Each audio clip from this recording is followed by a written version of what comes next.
Hello everyone, welcome to our channel Higher Mathematics.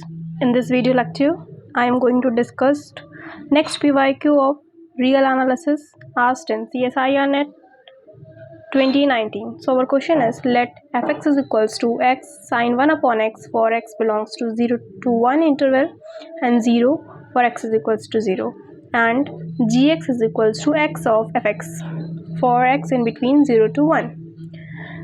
Then which of the following are true? So this is a question asked for bounded variation.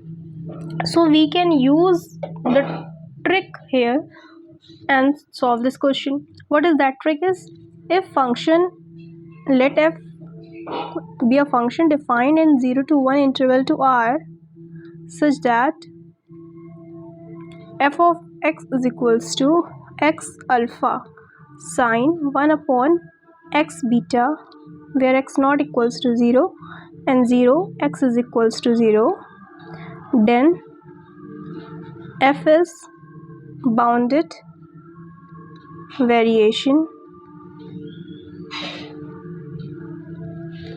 on this interval if and only if this is a condition that alpha is greater than beta.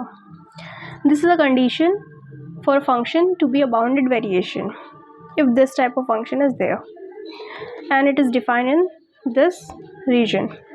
So we see this function fx here, x sine 1 upon x, here alpha is also 1 and beta is also 1. This is alpha and this is beta. So for bounded variation, alpha should be greater than beta. So first is not bounded variation, that is fx is not bounded variation. So here f is bounded variation, this is wrong.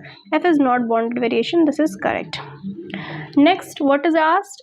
Gx is equals to x of fx, that is equals to x square sine 1 upon x and 0, it x belongs to 0 to 1 and for x is equals to 0.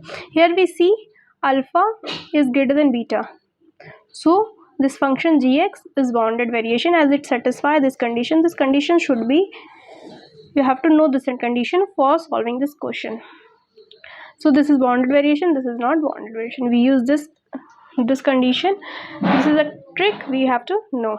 So this is a solution of this question. If you like this video, hit the like button, and for more such video you can subscribe my channel. Thank you for watching.